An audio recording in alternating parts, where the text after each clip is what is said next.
there, everyone. I'm your girl, Norleen. It's Sunday morning in the kitchen, and I have for you another of Jamaica's finest cuisine.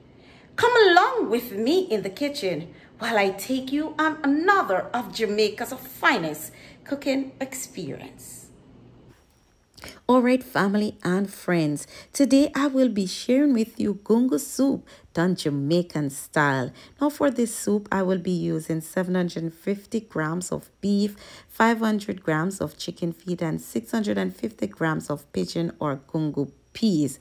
So guys, I will add my clean beef, chicken feet, and gungo peas to my pressure pot, and I will just cover this to cook for about 10 minutes. Guys, you're in for a Jamaican cooking experience, so please press that red subscribe button and turn on your post notification. So while this is cooking, guys, I will go on to the preparation of my carrot, pumpkin, and garlic, and I'll chop them and place them in the pot. I'm gonna add to that some more water to cover all the ingredients in the pot. Remember guys, press that like button, like my channel. So guys, I'm gonna add some more water to the pot, and to that I am going to add my corn. Now guys, this is not the sweet corn, this is what we call local corn. So I'm gonna add it to the pot and then cover it and allow it to pressure for 10 minutes. Now guys, share my channel with your friends and encourage them to subscribe. Now while all this goodness is being pressured, I will go straight to making my dough for my dumplings. Guys, I will transfer my soup to my larger 6-quart pot. So in that pot, I've added my spinner's dumpling, and I'm going to transfer all the ingredients from the pressure pot. Now I will allow this to come back to a boil, and then I'm going to add all my other root and ground vegetables: cassava, sweet potato, and yam. The food for thought comes to us from 1 Peter 4 verse 7. But the end of all things is at hand. Be therefore sober and watch unto prayer. The encouragement for someone is that the end of everything is coming to its final conclusion. We are therefore to keep ourselves in the love of God as we look to Jesus, the author and finisher of our faith. Now let's get back to the soup. To the pot, I've added 1 cup of coconut milk, 2 tablespoons of green blended seasoning. And guys, you can check out the description box for a link to see how I make my green season. I will allow this to cook for about 10 minutes.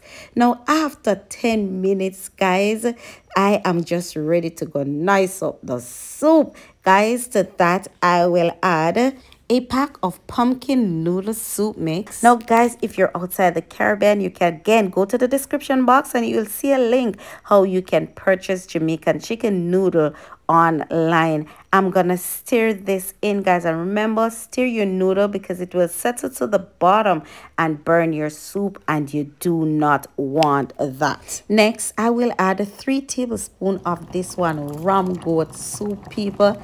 Add just enough to flavor the soup and not to overpower the taste of the soup.